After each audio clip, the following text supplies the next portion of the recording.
Welcome to OAA Now, your home for Oakland Activities Association news and information. Here's your host, Sammy Taramina. Welcome to OAA Now, Sammy Taramina, blogger of the Dragon's Den, blogger of Inside the OAA, and one of the hosts of Between Taraminas and Ori Neighborhood Television.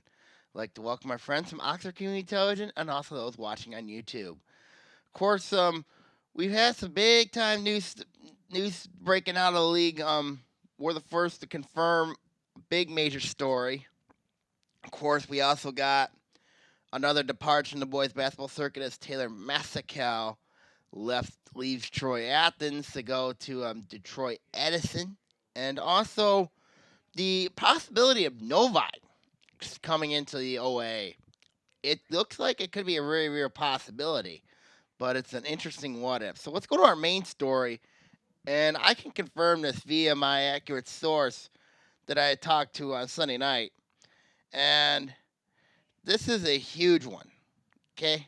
So, I mean, like, all the media has not even been on the story yet, but I'm the first to confirm that Brad Crichton is the new head coach at Rochester Adams. And this is an interesting hire because when you look at what Crichton has brought, you know, this was a guy that came out, went into 1 year worth of retirement for, family commitments to stay close to home. But when the Adams job came up when John Hall left to coach at Almont, this was a job that he couldn't pass up. And I talked to Scott Bernstein about this a couple times, and he mentioned to me about how the possibility of a Brad Crichton to Adams possibility. And I said, it's possible that Crichton could come in and, get Adams to where they want to be. I mean, he used to play there as a shooting guard. And then he built Stony Creek basketball team, starting with their junior varsity boys basketball program back in 2002, and also their girls varsity basketball program. So it's very interesting what he will bring to the fold at Adams, because when you look at Brad Crichton, I've heard a lot of good things about him, and I've heard a lot of bad. Basically, with Crichton, he's a very demanding coach, very similar to what John Hall was. Also, he can be hard on his players. I mean, it's not an easy thing, When you look at a girl like Gabby Urick that he had a couple years ago, he was really hard on Gabby Urick. I'm not being mean there. But she ended up managed to be one of Crichton's top three best players to go along with Brittany Nelson and, of course, most recently, Maria Zandy. So, very interesting dynamic. So let's look at what Adams had. Let's look at what Adams what he brings to Adams. Of course, very spirited coach, fiery coach. I don't know the extent of John Hall type, but he knows how to build winning teams. And you look at what Adams has been the last few years. Of course, last season was a very special year for John Hall's Adams Highlanders. Of course, they won their first district title since 2011. They went to the regional semifinals, eliminated Ortonville Brandon from the playoff from the regional semis before losing to the host Macomb Dakota in a very good game actually between those two. When you look at Adams, they did lose a lot. They do lose All-Stater and Spencer Littleson. They lose Joey Zenny. And they also lose David Rinke. Not to mention there's others that they do lose, but it's a very interesting dynamic when you look at Adams from a year ago. This was a team that finished 15-5 within a very difficult red division. They lost in the league. They had a really bad loss to Southfield Blue Jays, and then of course they lost twice to both Clarkston and North Farmington. Of course, when you look at what Crichton brings, he brings instant credibility to a team that already has enough instant credibility. Could be one of the best teams in the state in Rochester when you look at it. But when you look at this upcoming winter, you got Rochester, and then of course with who they got back with Hunter Slashner, Ivan Duran, and also Lamarco Gilridge. And of course, I got the younger Gilridge possibly looking at varsity this year for Coach John Pleasant. And then you got Stony Creek, who I thought they had a very good senior team last year. They won the blue, had the opportunity to move up, decided to stay down in the division and switch with Avondale. But Steve Norgrove's team, always good, always talented. So I think that when you look at the best of Rochester, I really believe that you got to give an early season edge to Rochester with who they got back.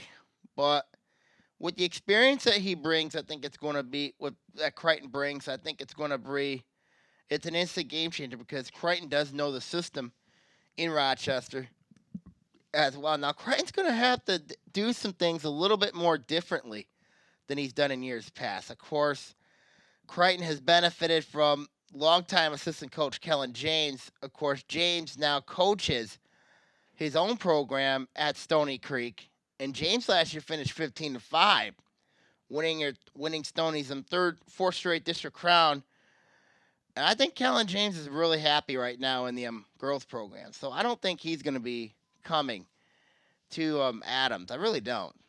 But you look at what he's going to have to do. He's got to get a new JV coach with Larry Franklin retiring. Could he keep Adams' two assistant coaches with the program in Chris Flynn and Bob Lineberger? Of course, that's an interesting question when looking at, do those two stay on? Does one of those two get to be the JV coach, get to run their own program? But, that's a decision for Crichton to decide when looking at Adams. So, very interesting situation for Crichton, what he brings. Now, let's look at Brad Crichton's profile. Of course, as I mentioned earlier on, he was a guy that started coaching at Stony Creek in 2002 when the school opened. He coached the Stony Creek Junior Varsity boys basketball team until 2007 when the season changed. He was a winner there. He had some really good, talented guys that helped that program build over there at Stony Creek. But he was a very good junior varsity coach. But everybody around the high school sports world, especially in the ranks of high school basketball, will know Crichton for his coaching duties at girls basketball. Of course, he formerly coached the Cougars from 2002 to 2016. Of course, they won three straight district titles under his watch. I didn't expect that Stony Creek would win 2 straight district titles the way they did in his final 2 years. I kind of had a hint last year with Kellen James's team that they would win a district title, but when you look at what Crichton's done with that program, he's built Stony Creek into a consistent winner, and that's why Stony Creek's in the red most of the years. Of course, a couple of years ago, they were in the white division. They moved their way up. They built their program up. And when you look at Stony Creek and girls this year coming back, they got a lot back, and they're going to be very, very dangerous. I really like the Stony Creek team a lot when you look at, and they play in that vicious red division. When you look at Southfield Arts and Technology in that division with Jaja Church, Clarkston with Kayla Lukenbach, Maddie Beck, Molly Nicholson. And then you got Adams, of course. With Adams, you got Maggie Rogers, and you got Ryan Owusu. And then North Farmington with them, Kira Crockett, Samantha Cherney. So it's going to be a very interesting challenge for the Cougars and Kellen James in his second year. So I think it'll be an interesting challenge for Kellen James. But some of the players that played under Crichton played under James. Of course, you had Courtney Solik, who played. You had Allie Voss, who's back. This year for Stony Creek. And, of course, I really like the emergence of Emily Elcott. I really like what she's done for the Cougars. But it'll be very interesting because he got another Solik in the program. I think that it's going to be very interesting. But Crichton left the program in a very good place, what I'm mentioning. when he surprisingly retired in 2016. When Kellen James took over, I thought it was the perfect move for Stony Creek at the time to bring in a guy like Kellen James, who's very good coach, very good minded.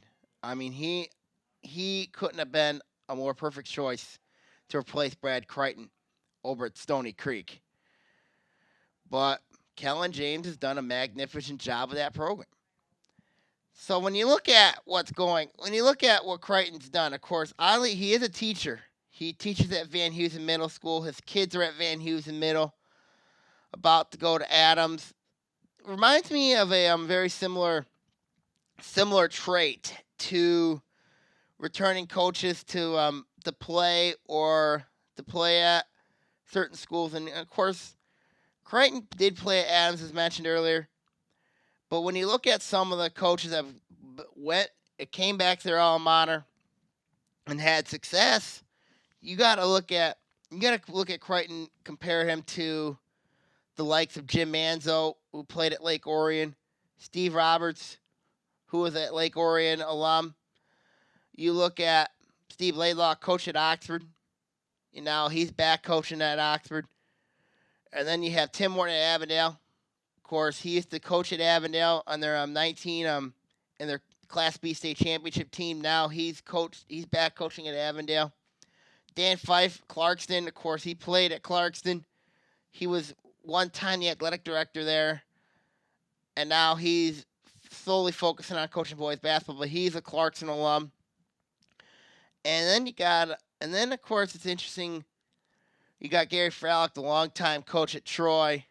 I mean, a lot of these coaches, when you look at them, they're coming back to the game that they love, that they care about the most. And you got the longtime coaches, and you have the coaches that have been there, that have been there for a long while. When you look at Fife and Fralick, so it's very interesting to see that those two are back. I mean, those two are been there for a long, long time. And then to see coaches like Manzo, Roberts, Laidlaw, all come back to their old schools and coach them. And now you add Brad Crichton to that list with Adams. I mean, it's very interesting to see what's going to happen with Adams' boys basketball team going forward. Now, there's going to be a tough transition period going forward, because when you look at what it's going to be and it's going to have to happen during the season, unfortunately. If you're Adams, you're in when you look at what's coming up this winter for you, you got Clarkson, who is going to be just virtually, I think, untouchable because of whom they got back, and Foster Lawyer, Dylan Alderson, and then you got the emergence of CJ Robinson at the guards. I mean, they're going to be loaded. Clarkson is very loaded this year. I expect them to be there. North Farmington's interesting because they lost a lot of seniors, but they do return Amari Hardy from a team that went to state finals a year ago. They do have a lot of playoff experience, even though that they're not going to have a lot of experience, but Hardy will provide them that experience. Southfield and Michael Flowers in that division. Of course, it was one game he had 50 points. And, of course, you added them with the Lathrop kids to form Southfield Arts and Technology, which is going to be very interesting, to say the least. But when you look at Crichton's pedigree, he's a built winner. And I think he's gonna do that, but he's gonna have to deal with a tough transition period early in the year because of the when you're adapting to a system, it's also the same over at Alma with John Hall having to adapt to changing the program over from Jose Andreas, who used to coach at Alma until he left, and then to adjust to John Hall's fast, furious, aggressive system in the Blue Water Area Conference. So Alma's going to have a tough transition, I think, with John Hall. I don't know how smooth the transition will be from John Hall to Brad Crichton. So it's going to be. I think it's going to have to take an adjustment period for the players and the coaches to get to know each other. But when they get on the same page, it's going to be an interesting campaign, no doubt about it, for Rochester Adams moving forward. Of course they're in that very tough red division, which is going to be difficult. But we'll see what happens. Of course, June's a big month, as we all know, because that's when the districts come out for next season. So it'll be interesting to see and find out what happens there. But when you look at other jobs around the league, of course, Oak Park still up there.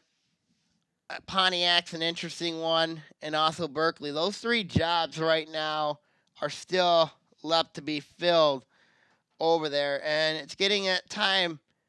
It's getting at time right now for those three because they have their summer league ball, and of course, in the summer league, it's always important to gain some chemistry. And I think when you look at the teams that got their new coaches in there, I think Oxford did a magnificent job bringing in Laidlaw, and then of course you now with Adams with Crichton. I think when getting a coach this early, especially like in May, it's very difficult to get a coach in there in late July, early August because the summer league schedule's done. There's a lot of uncertainty, but when you bring in a coach in June or in a May or early May, it kind of makes perfect sense to bring that new coach into play, and it also gets them ready for the summer leagues, knowing that they know what they have with their head coach. So very interesting dynamic when looking at that process. So so Berkeley, Pontiac, and Oak Park are all looking for head coaches. So I expect them to be filled within the next few weeks. So we'll see what happens in that process. So right now, when we come back, we're going to talk about the OA expansion process. Of course, there's been rumors going around with maybe 10 schools coming here on OA Now.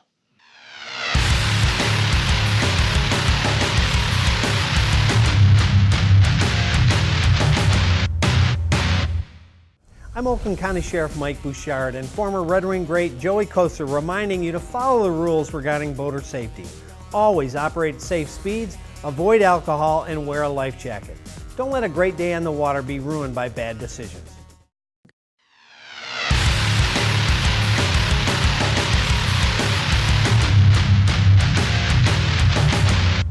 Welcome back to OA Now. I'm Sammy Taramina here for OA Now. Of course, any emails from certain people, you can email me. I'm at samsdragons@yahoo.com. Also, check out my blog. I'm at Sammy Taramina at blogspot.com. So we got OA expansion talk here possibly. There's been a lot of rumblings going around. Of course, the OA next year will be at 23 schools with the merging of Southfield and Southfield Lathrop. They become Southfield Arts and Technology. But this one's very interesting because there's been a lot that's gone on, especially in the western part of Oakland County recently, with the imminent departure of the 10 Kensington Lakes Athletic Association schools, the former schools. Now they have to present their exit strategy coming up in June, which is going to be very interesting to say the least, because when you look at the 10 schools leaving, of course, when you look at Pinckney, South Lyon East, Waterford Kettering, Waterford Mott, the Walled Lake schools in Walled Lake Northern, Walled Lake Central, Walled Lake Western, Milford, and Lakeland. Those are the 10 that are leaving the league. It's very interesting, and now they have to present a exit plan to the league this month, courtesy of the KLA bylaws that they set place. So this is very interesting to say the least, of course, with those schools. Now, I did mention a couple times in my podcast, and I've been thinking about this in my own mind, what's going to happen in June, because I think June's a very big month for the OA. And that's because when you look at when you look at the league, you can look at it from a couple ways. You got three options. You can look at the rest of the KLA 14 schools, or go to a super conference, or you can at least look at the nine schools, and also you could look at or you could just stay put. And I think it's dangerous that they stay put, because you look at some of the areas that the OAA inquires and needs. I think that it makes a lot of sense for them to expand, because I think the OAA is one of the most stable conferences in the state of Michigan. I'm a little bit surprised, though, out of county, that Mount Clemens is leaving the Macomb Area Conference. Now they're going to be down to 35 schools. They said it's because of athletic participation reasons. I think there's a lot more to that request with Mount Clemens. So, very interesting set of circumstances affecting that program over there at Mount Clemens. So, but when you look at the 10, I really believe in my gut that I think that these 10 would make perfect sense the OAA. I think the nine Oakland County schools make a lot of sense because of what they have, stability-wise. I think, and they would bring a lot of stability. Especially what I have here is a geography map, basically telling me that it makes a lot of sense to look into this idea of bringing in these schools.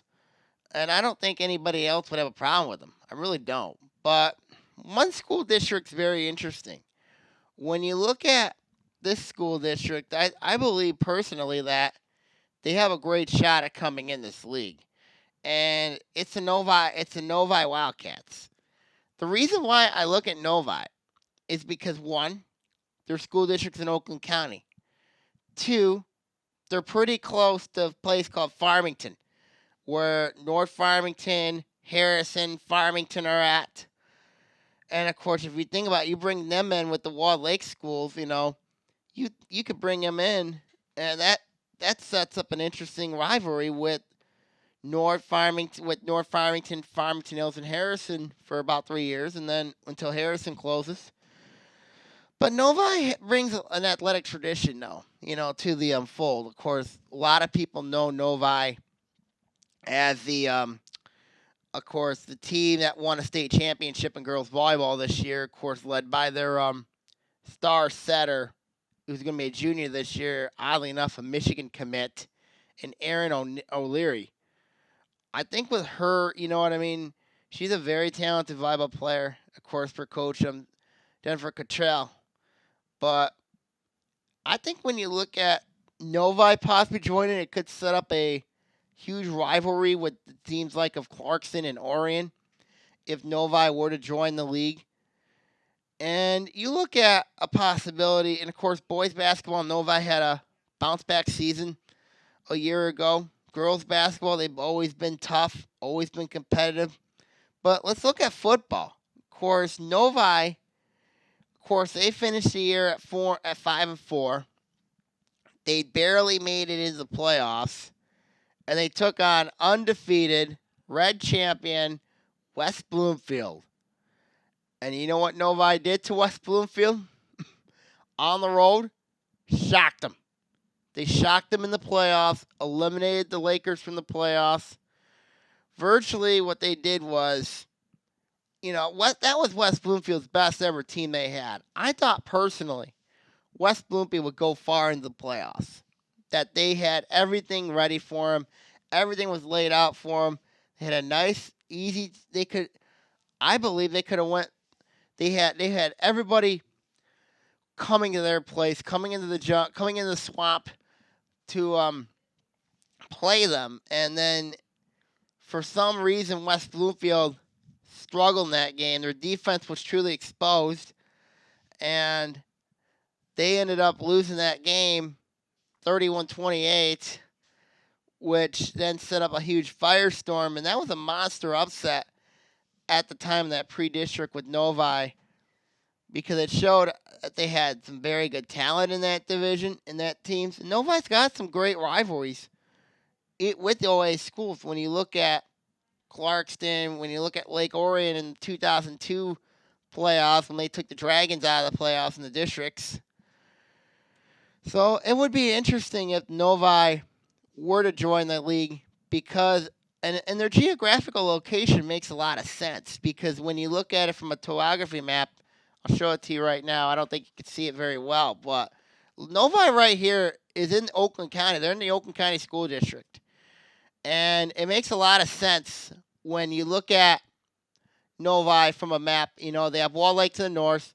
You have Farmington Hills to the right, you know, to their east. So it would make a lot of sense for Novi to jump ship and join the OAA from the KLA. So it's very interesting when you look at it from a school district map. And of course, you know, when you look at the possibility of that, I think if you look at the OAA could bring in those 10 schools, you know, and that would make a lot of sense for the southern schools. I don't think it would help the northern schools based on travel, especially a place like Oxford. Of course, they're off of Raid Road, and it could be, but, you know, for league stability, I think it could help out in the long haul. But when I look at what's going on, when I look at the idea of having nine schools leaving along with Novi, it does create some sense because when you look at out of this topography map, you have the Waterford School District here on this map. You have the Huron Valley District. The South Lyon District's interesting. We'll go over that in a minute. And then you have the Wall Lakes districts. All those school districts are in Oakland County, and it makes a lot of sense. You know what I mean? To give them at least a look. Now the question is, will the nine want to come in the league? I know there's been a lot of interest going around with those 9 schools, and I think it makes perfect sense when you look at. I know the league was very hesitant on bringing in Oxford, but the league brought them in 2010, and Oxford's been a really good member of the OAA. You know, they go along with the likes of them. The Wildcats have done very, very well for themselves. But when you look at other districts, you know, wanting to get in the league, of course, one school in particular has a lot of interest. You know, it's an interesting dynamic, but I really don't know if they are ready for this league or not. And that's the Northville Mustangs. When you look at the Northville Mustangs, you know, back to the school district maps, you look at Northville. Most of their districts in Wayne County, half of their schools is on 6 Mile. Their high school's on 6 Mile. But when you look at their school district, a little bit of Oakland County, about 2.5 miles, is Oakland County. And, you know, and half of the school districts is basic, and some of it is in Washtenaw County. But I personally view Northville as a Wayne County school district because most of their schools in Wayne County. Most of the things they do is in Wayne County. Now they have a nice rivalry with Novi. It's a really good rivalry with the Mustangs. But when you look at the situation there with Northville, you know, I really don't think that Northville would make a good addition to the league. I really don't.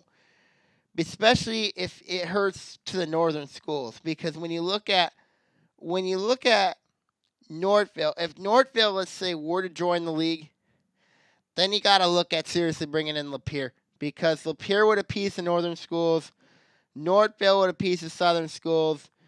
Makes a lot of sense. Now, Novi, I think, makes more sense because it has a ride with more Farmington Hills, and Harrison, and you put in Southfield in there. They could have rivalry with Seaholm, Groves, maybe, you know. And of course, Novi's willing to travel.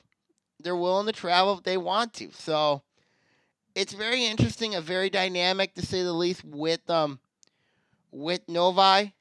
I know Novi and Northville could be an interesting package together if they were to join the league. But when I look at realignment, I just don't think Northville makes a lot of sense for the league. It's kind of odd when I look at this topography district that this district, the school district maps, that Livonia Clarenceville's only got about a mile of Oakland County in there, and yet most of their districts in Wayne County. So, and then of course South Lyon's another interesting one. Of course, South Lyon's been possibly mentioned to come to the OAA, but some of their district though is in Washtenaw County because when you look at South Lyon's an Oakland County school, there's no doubt about that. But some of their district though is in Washtenaw County, and that could be very interesting to say the least there because yeah, they have 2 high schools. But I know they've been losing population lately. So, but, I could see South Lyon East possibly coming in the league. I think it would benefit Pontiac, benefit Avondale, also benefit Ferndale, Hazel Park, Berkeley into that fold. So, it's very interesting. I think that would be a very good indicator where I think I think that South Lyon would make a lot more sense because most of their district, though, is in Oakland County. They got some sliver of Washtenaw County. But if they allow Northville in this league, I don't know. I really don't know. But when you look at with Novi, I think Novi's got a great shot to come into this league. And I think they have a lot of credibility to come in. I think Walled Lake does as well. The Huron Valley schools as well. Of course, with Milford and Lakeland. And, of course, the Waterford schools with Waterford Kettering, Waterford Mott. But, like I said, if Northville were to come in the league, you're going to have to bring in Lapeer. Because I think with Lapeer, they're making a lot of modifications. They're installing a new turf field over there. They're making a lot of adjustments up there in that area. And I think when you personally look at Lapeer, it really would benefit the north like Northville would benefit the south because end of the day, what's best for the OAA is, and we know disbandment's not, I don't think it's going to happen. But when you look at with the departure of Southfield Lathrop and then the addition of and then, of course, also in 3 years with the departure of Farmington Hills Harrison, the OA really needs members. And I think that when you look at it here, I think that the 9 Oakland County schools that are leaving the KLA makes sense to go along with Novi. I think it's a great idea. Now, I don't know if there may be some people that disagree with me. But end of the day, in all reality, you have got to look at this at this and say, well, you got some of the top teams. You got, we need to look at ourselves in the mirror here and say, these teams do need stability in a conference, and the OA gives them more stability than the KLA, of course. As I said earlier, of course, they do bring in a lot of enrollment. They do bring in a lot of participation in athletics. And as I said earlier before, it's going to be the OA is in for a very long June, and they could have a choice of either. I think what makes sense personally for the league is expanding to these 10 schools, and I think the league should go from 23 to 33, and then before going down that route, it'll be 32. So there's your divisions right there. And I think it's a perfect decision for the league to go this route. I mean, take these 10 schools. So, but when you look at the topography map again, of course, it's very interesting, very dynamic where every district's at. But who knows where the league's gonna go? Who knows? Of course, that's why I'm saying the June meetings, especially in the former KLA, will be very important. Of course, they will have one more school year where they're a league together before the split with the 10 schools, we include Pinckney. Now, I believe Pinckney's going to be in the Southeastern Conference. I really do believe that. To be with Ann Arbor Pioneer, Saline, Ann Arbor Skyline, I believe that they're going to be in that conference. I mean, and then we don't know what's going to happen with the Livingston County schools, of course, with Brighton, Howell, Heartland. We don't know what's going to happen with them. And of course, Grand Blanc, Grand Blake's an interesting one because there is always that option for them. And a lot of people in Genesee County, majority of people in Genesee County, want to see them go to the Saginaw Valley, which is very interesting because most of their top rivals are in that conference. When you look at Davison, you look at Flint Carmen, Ainsworth is in there. But I don't know if Grand Blanc is willing to go and travel to a place like a Mount Pleasant or a Midland or a Bay City or a Saginaw. I really don't know if they're that ready to do that, or if they can convince Grand Blanc, or if they can convince Davison and Carmen to lead the Valley, form their own conference with Howell, Brighton, Heartland, and maybe Pinckney, in the Livingston County schools. They could form their own conference, and that could be very interesting when you look at possibly the Livonia schools. You got the Wayne Memorial schools. You got Westland John Glenn, Wayne Memorial, Canton, Plymouth, Salem, and then you have Northville, who I think could be a good fit there to go along with the Livingston County schools. I think it could be a very interesting league, no doubt about it. So I really think for Grand Blanc, personally, right now, the best option for them would be go to the Saginaw Valley. Makes a lot of sense. Your close rivals in Genesee County are there. It's a very interesting dynamic when looking at that scenario for them. I mean, I could really see Novi, the Three Wall Lakes, Waterfords, Huron Valleys, South Line all coming to the OA. I really do see it happening. I mean, I can see it now. I don't think a lot of people will see it that way, but it's just a thought. It's just a projection. What I'm thinking about what's going to happen there with what's going on with the OAA and expansion. So, final thoughts on the expansion and stuff. I really believe that this is going to be all likely that it's going to happen. End of the day, what's best for the OAA, I think, is to expand to the west of the county. Makes a lot of sense. I don't know if you'll want to let Northville in. If you do let Northville in, you got to let Lapeer in, I think, personally. And there's your great compromise right there. So, with those schools. So, we'll see what happens as we get closer to the league meetings. We'll keep an eye on both the MKLA situation and also the OA situation now. Not to mention that still the 10 schools can form their own league. I just don't know if that's possible, but we'll see. It's still a possibility, but I don't think it'll happen. But we'll see what happens as we get closer to the fold. Okay, now when we come back, we're going to talk about Taylor Massicow and what this does to Troy Athens and Dave Scott, along with Southfield Football releasing their new football jerseys. It's a little bit scary here on OA Now.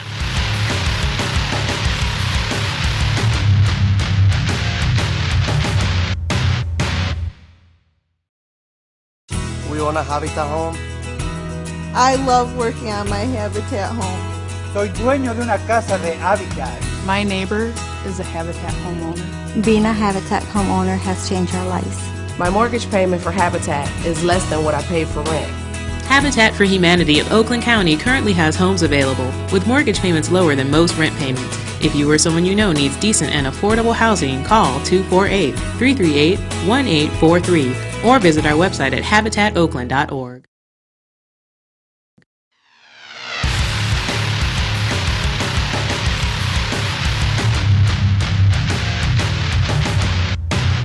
Back to OA Now. I'm Sammy Termini here.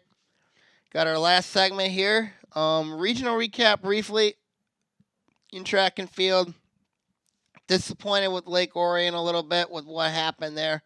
The injury bug got a hold of them, and they lost their regional final in the boys to Romeo.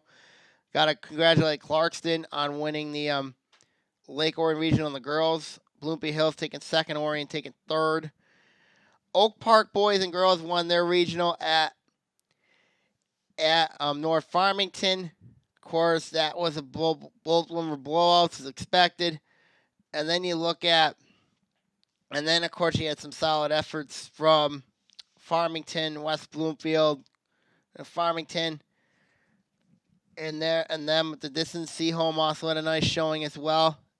And then you look at in the Division II meet down at South Lyon East. Of course, Avondale had a all right showing the throws, but not enough to beat St. Mary's and the boys.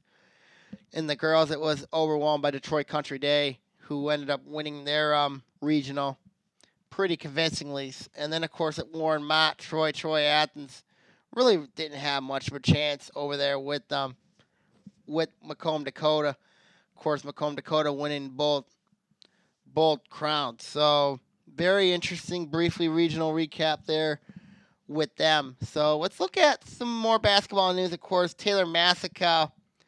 Interesting enough, he's leaving Troy Athens. He's already enrolled at Detroit Edison. Now, Detroit Edison's a Class C school. They're going to join the Detroit Public School League in 2017 and next season. So it's going to be very interesting what happens with him. I know he's been rated one of the top prospects. I don't think he's as good as people think, but I think for Athens and boys basketball, this is going to hurt them with Massacow's departure. Now, Dave Scott's going to have to do a lot of rebuilding, a little bit of rework, a little bit with this team. But when you look at Troy Athens, though, and also what doesn't help them is they're in a really tough division. When you look at Hazel Park's coming there, you got Troy in there, Oak Park. Oak Park's still looking for a new coach. And Troy's much better and improved, and they beat Athens pretty bad last year. And to me, that's very interesting. And Troy's a very young basketball team too, so that's and then it's not to mentioning that's not to mention you got Avondale in there, who I think the Avondale's going to be solid in there. So Dave Scott's going to have his hands full, like he did last year, of course, when Troy Athens was virtually just beaten down in the red division. Athens ended up going down from the red division to the white division, and Massacow now moving from Troy to the Detroit School District at Detroit East English Village Prep. Now, East English Village Prep, they could contend for a title this year in Class A, but he moved to Detroit Edison. Edison's the top team in Class C, so it's a very interesting dynamic because Detroit Edison lost one of their top players. He transferred to Detroit East English Village Prep. But end of the day, I think this hurts Troy Athens more than it does because they've got to replace a very good player in Massicow. But like I said, we'll see what happens with Troy Athens. We shall see. Let's look at some football. Let's look at some football talk a little bit. Of course, Southfield, the new Southfield Warriors, they did release on their Twitter page. Of course, I like their interesting Twitter posting. One team, one city. And that makes a lot of sense with them merging with Southfield Lathrop. With Southfield High and Southfield Lathrop merging and become the Southfield Warriors. But they did release their uniform design set. And to me, it got me thinking about jerseys. It really did. Of course, Southfield, when you look at uniform designs, I just cannot think of any jerseys, that were. It's an interesting design from Adidas that they got. You got the word Warriors on there, big font, big numbers on there, but they got 3 sets though. They got a red jersey, a dark blue jersey, and a white jersey. Very interesting uniform designs. But there are some things I like about this jersey, and there's some things I really don't like about this jersey. Of course, with Adidas, I've always been critical because of their number fonts at times, because I thought their number fonts a little bit was too small.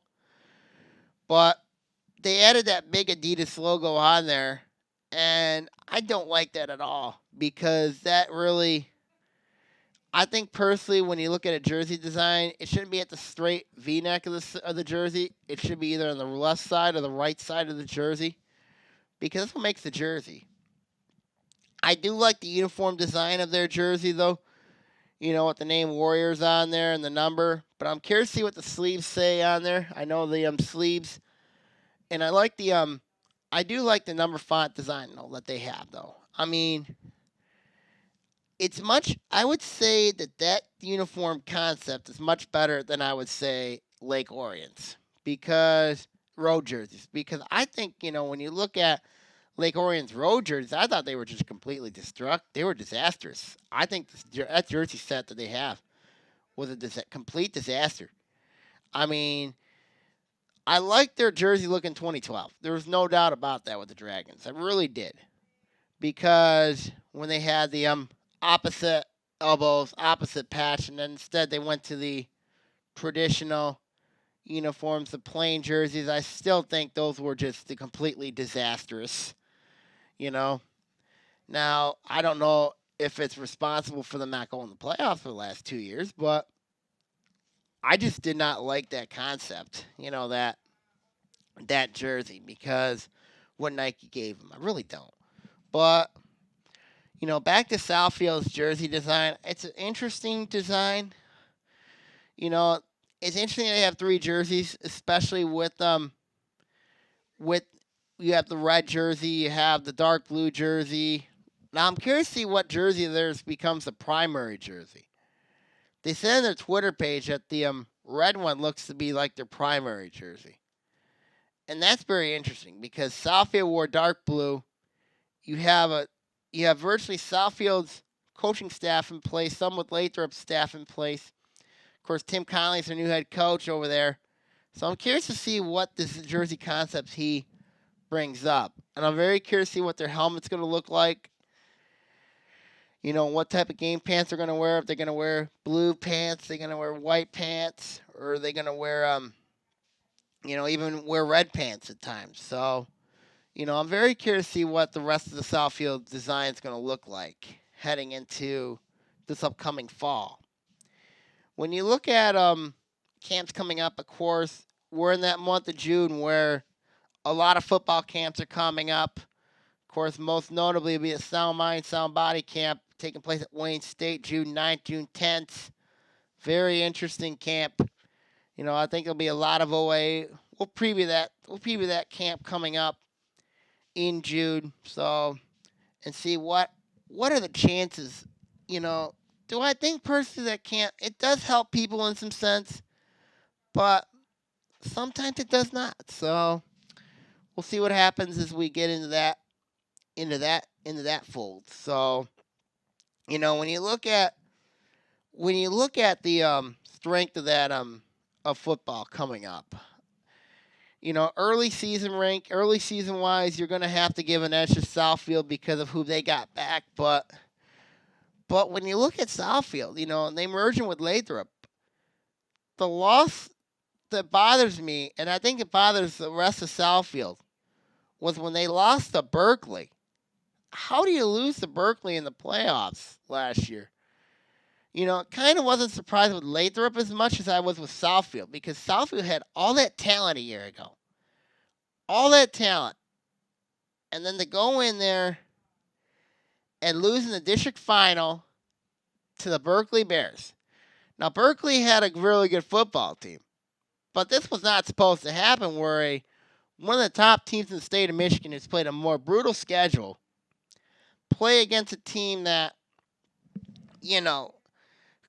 almost they didn't have much of a chance against them. You're more athletic than they are, you're more superior than they are, than Berkeley was, and then yet you go into Hurley Field, you lay an egg for about 2.5 quarters, and all of a sudden it's panic time. It's all panic time, and basically everything's going wrong, and basically, in the next minute your season's done. I mean, it's never easy. That to me, that still shocks me as one of the biggest upsets I think in modern time was Southfield Blue Jays going down to Berkeley, the Berkeley Bears. Now you have Southfield and Southfield Lathrop merging together. Could be a huge threat to Detroit Cass Tech. You know, do I think that when I look at Detroit Cass Tech this year, a lot of people are very high on Donovan Peoples-Jones. Of course, you know, he's got offers from Michigan, Michigan State. I don't really buy in the recruiting stuff. I really don't. Because if you want to be the best player, you got to prove it. You know, I know he's played against some very good teams. I know he's going to Ohio State next year. He's looking at Ohio State. But I don't think that Peoples-Jones is as good as people think. You know, I really don't. But like I said before, you know, I think when I look at player rankings and all that, I need to see it to believe it. You know, when I look at some of the top players in the league, Tristan Jackson last year, I called him probably the best player I've seen, and he lived up to my expectations. And he's going to Michigan State on a great scholarship at West Bloomfield, and look what he's done. He's done a lot for that program. He's done a lot for the Lakers, not only on the football field, but on the basketball court. And now he's going to go to Michigan State on a full-ride scholarship to play for Coach Mark D'Antonio. Very interesting.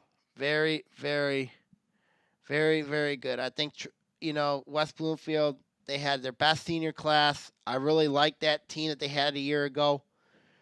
You know, but they had that unexpected hiccup to Novi in the playoffs. But Ronald Bellamy's team, I really do like that he's got who he's got back. And he's got a very good quarterback in Bryce Beasley coming in from Southfield Lathrop. He's got a couple of players coming up from their sub-varsity team. I really don't like how they hype themselves up. But when you look at West Bloomfield, this is a team that really is interesting to keep an eye on later in the year. But I think right now Southfield's the best team right now in the OA early on. Then I would probably have to rank West Bloomfield by a slim margin over Clarkson, despite the fact that Michael Flugel's back. Oak Park's going to be very good. I think that, but I think the team to watch this year, you know, I think it's Lake Orion because of they missed the playoffs the last 2 years. This is a team that's clearly on the hot seat. They did lose two very good players in Keith Fields and Kane Prescorn to transfers. So I'll be curious to see what the Dragons have coming up. Oxford's another team to keep an eye on as well, along with Adams. Stony Creek's interesting with Bob Lancey's first year. But I think if there's a team that really has a lot of pressure on them right now, it's got to be Lake Orion. Because 2 years in a row they missed the playoffs. They've got to address this. They have got to address the internal issues. They've got to address the team chemistry issues.